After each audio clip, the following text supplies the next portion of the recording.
I'm Rajiv from In Bliss, and today I've got a very special guest with me. I've got my good friend Dhyani here, and before I introduce Dhyani, we first met in Africa in 2015. We were both we were both in a very interesting training program together. We were learning how to talk to animals, and it was good fun. We spent about 15 I days have to together. interrupt you. We learned to listen to animals first place. Yeah, yeah, that's right. Before we speak Before we to talk, them, we needed to first yeah, listen. No? that's right. No, you're right. You're right. So, yeah. So that was 2015, and now we are in Pune in India, and Dhyani is visiting OSHO International Meditation Resort. She is offering some groups and sessions here, and I saw her on the table next to mine because I was sitting for my own group info talks here, and we ended up meeting again after a few years. She immediately pointed out, Rajiv, you seem to be having a lot more gray hair. But then, with passing years, I have to take those remarks in a stride. So Dhyani has been on this path from 1987, and she's a meditator, first of all. She's a therapist. She's been a psychologist by profession, and she does offer her work as group and sessions, mostly in Europe, different parts of Europe. And when I met her, I thought it would be beautiful to have her on the channel, on this platform, to share with all of us what she's doing. So I'm going to now request Hani to tell us that, this is a brief introduction, but if you could give us a little more sense of what you have been doing, a little more about your background, and then we'll ask you more questions. Yes. So I want to say I'm born as a human. Yeah, we met in animal communication. That's right. No, and I was always very I met Osho in 1987. My search started already much earlier, yeah. Yeah. And there was an incident when I was 13 years old. I fell off a horse and I was in a coma for some days. And this coming out of the coma was really like starting off my search, because it was like I was totally in the here and now, and I was aware of that. I asked the patient in the hospital, where am I, what has happened, and they would answer, and I could feel how I couldn't keep it in my memory. Yeah, I was so much in the here and now, and I wanted desperately to keep that. But the beautiful thing was that I really felt like I'm totally in the here and now. Wow. And then when the memory came back, it was like as if a spider web came back. And I realized, oh, either I say no to this and I stay in this state of the here and now. Right. Yeah. Or I have it all back, which is a good memory and the bad memory. Yeah. So really I had a choice in this. Right. With 13 years old. Wow. And it was like, okay, I say yes to all the memory. And so I said yes to the spider web coming back, which enabled me to survive.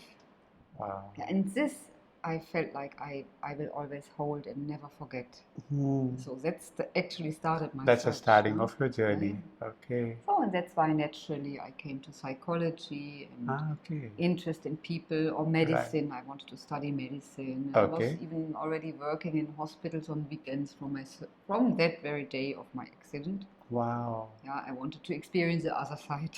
Yeah, right. So. Right. But so that started the search, and then Osho came in the middle of my studies. Yeah, so I was not searching for a master, because I somehow knew it's about finding your own truth.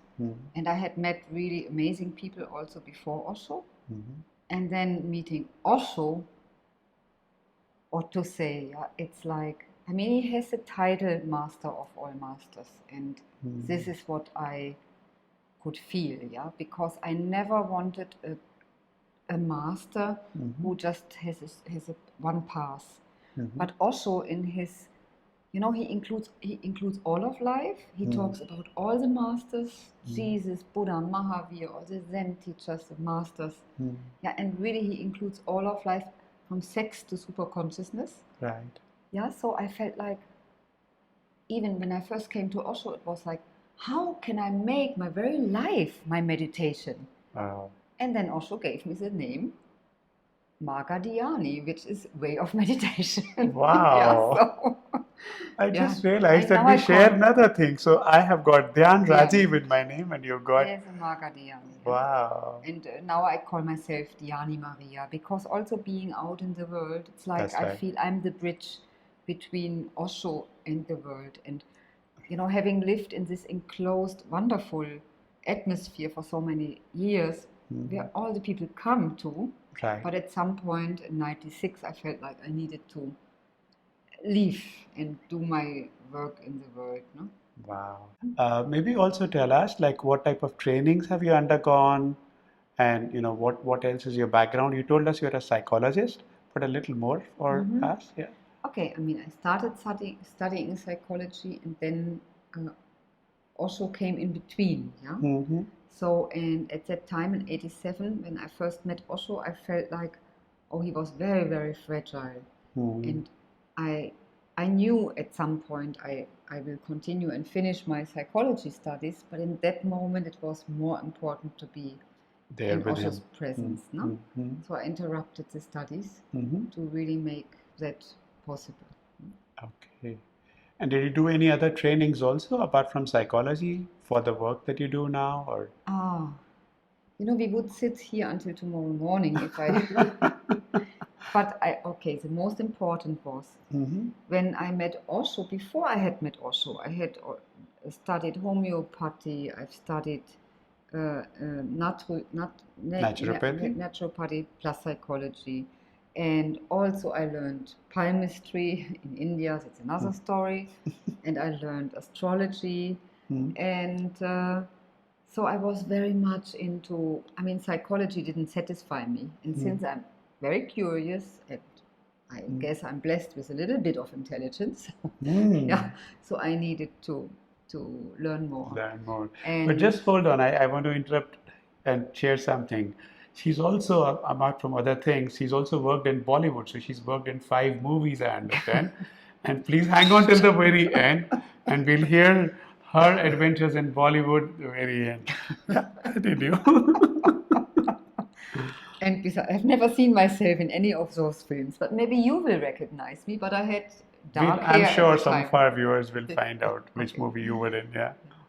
Yeah. So when I first met Osho, for me, like the breathing work, that was something for me that worked most. Right. So I did book any group and any training I could to do the breathing work. And at the same time, while I was doing this, I was very, very much supported to be a teacher myself, which I really, really resisted in the beginning. Yeah. Out of all the people in the training, there were like only 2 people they really supported, and I was one of those. And I was like, but I want to breathe and experience just by myself.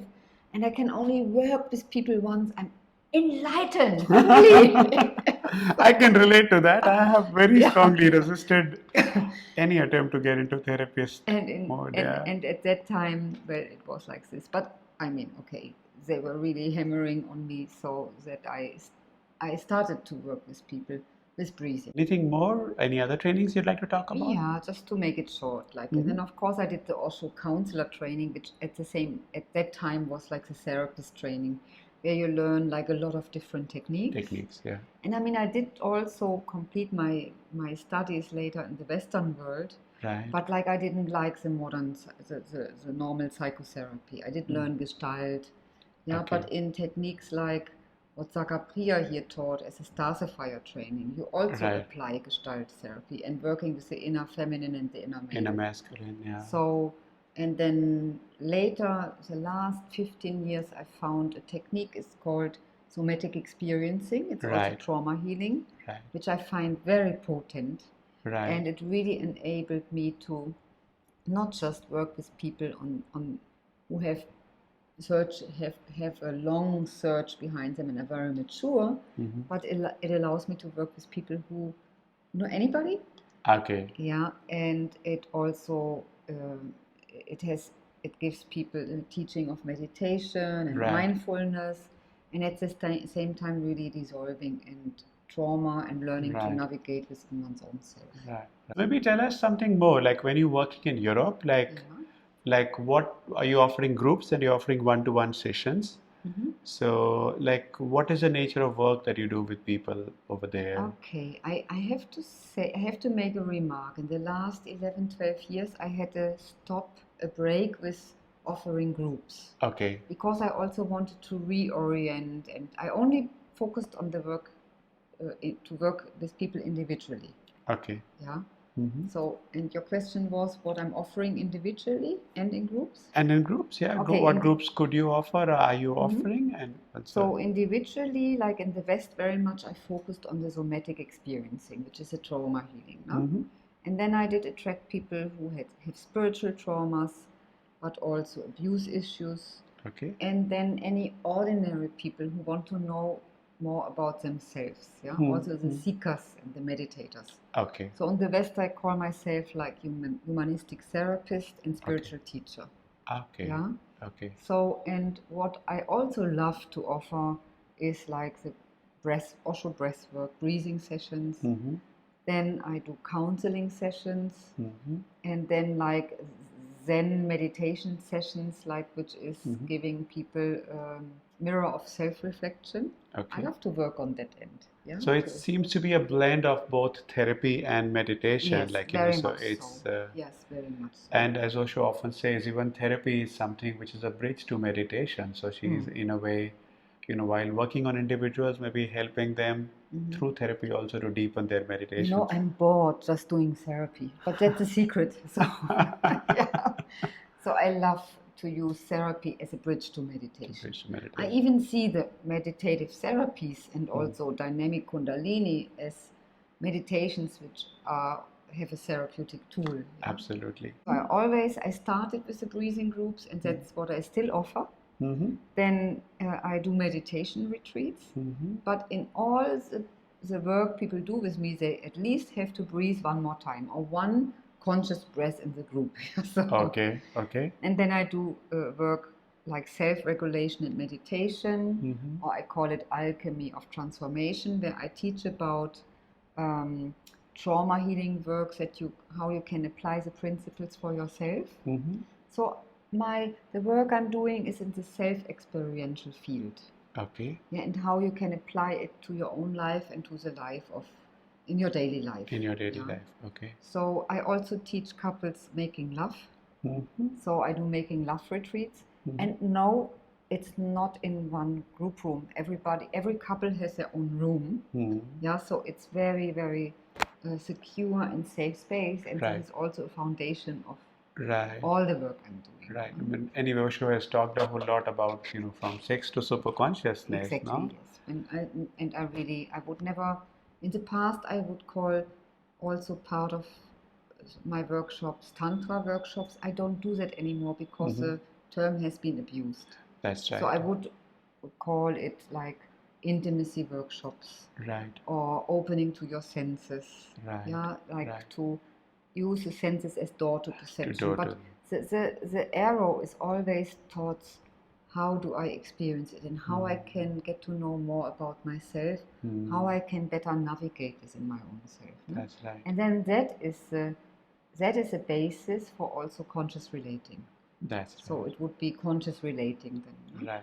So in this case, we're probably using even relating as a tool to also help us go deeper in our meditation. Exactly. So these are various pathways that we use, and that's also one of the pathways to. So I'm quite rich in this respect. Yeah. So that's really nice. That's so from nice. what I can offer. Yeah. Yeah.